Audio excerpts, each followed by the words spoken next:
வணக்கம்.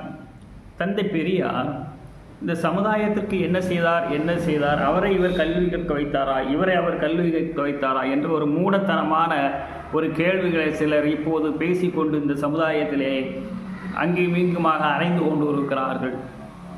அவர்களுக்கெல்லாம் கற்றும் அறிந்தவர்களா இல்லை என்று சொன்னால் கற்றும் அறிந்தவர் இல்லை, கற்றவரையும் அவர் அறிந்தவதில்லை. அதனால்தான் இப்படிப்பட்ட கேள்விகளை அவர் கேட்டார். அவருக்கு இவர் கல்வி கொடுத்தாரா, இவருக்கு அவர் கல்வி கொடுத்தாரா என்று கேட்கக்கூடிய அந்த மூடர்களை பற்றி நாம் கேட்கிறோம்.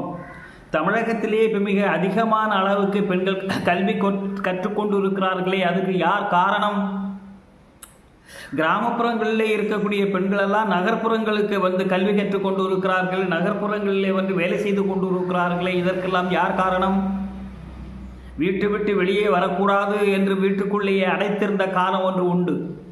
1936க்கு முன்னால் தமிழகத்தினுடைய கல்வி நிலை எவ்வாறு இருந்தது? இன்று தமிழகத்தினுடைய கல்வி நிலை எவ்வாறு இருக்கிறது?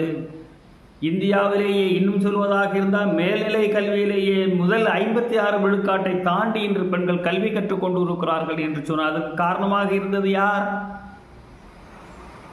ஒன்றை போன்று மூடர்களுக்கு அதெல்லாம் தெரியாது. ஒன்றை இப்போது நாம் சொல்லுகிறோம்.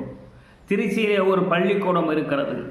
அந்த பள்ளிக்கூடத்திலே யார் கற்றுக்கொண்டு இருக்கிறார்கள் என்று சொன்னால், அங்கு இருக்கக்கூடிய குழந்தைகளுக்கு எந்த குழந்தைக்கும் தாயும் கிடையாது, தகப்பனும் கிடையாது. அனாதையாக விடப்பட்ட குழந்தைகள் எல்லாம் கண்டெடுத்து கொண்டு வந்து அவர்களுக்கு கல்வியும் கொடுத்து வேலை வாய்ப்பையும் உருவாக்கி, இன்னும் சொல்வதாக இருந்தால் வெளிநாட்டிலேயே பல நூற்றுக்கணக்கானவர்கள் வேலை செய்யக்கூடிய ஒரு சூழலை உருவாக்கி தந்தை பெரியார். உங்களை போன்ற மூடர்களுக்கெல்லாம் அது தெரியாது. அது இன்னும் ஒன்று என்ன தெரியுமா? அந்த குழந்தைகளுக்கு பேர் என்னவென்று கூட தெரியாது. குழந்தைகளுக்கு பேரும் வைத்து பெற்றோருக்கு தலையெழுத்து போடுவதே தந்தை பெரியாருடைய பேரை ஈவிகே என்று போட்டு அவர்களுடைய பெயரையும் போடக்கூடிய அளவுக்கு அவர்களுடைய அந்த சான்றிதழை கூட உருவாக்கி கொடுத்தவர். இன்று நேற்று அல்ல, இன்றும் நடைபெற்று கொண்டு இருக்கிறது. திருச்சியிலே இருக்கக்கூடிய அந்த கல்வி சாலை பெற்றோர்களை இழந்த குழந்தைகளுக்காக வேண்டி தனியாக நடத்தக்கூடிய ஒரு கல்வி சாலை இந்தியாவில் வேறு எங்கேயாவது நீ கண்டதுண்டா? நீ கேட்டதுண்டா? அதை நீ அறிந்ததுண்டா? இதையெல்லாம் அறிந்து கொண்டல்லவா பேச வேண்டும். மூடர்களை மூடத்தனமாக பேசுவதெல்லாம் தமிழகத்திலே பலிக்காது. என் பாட்டன் என் நாடு என்று சொல்வதற்கு உனக்கு என்ன உரிமை இருக்கிறது?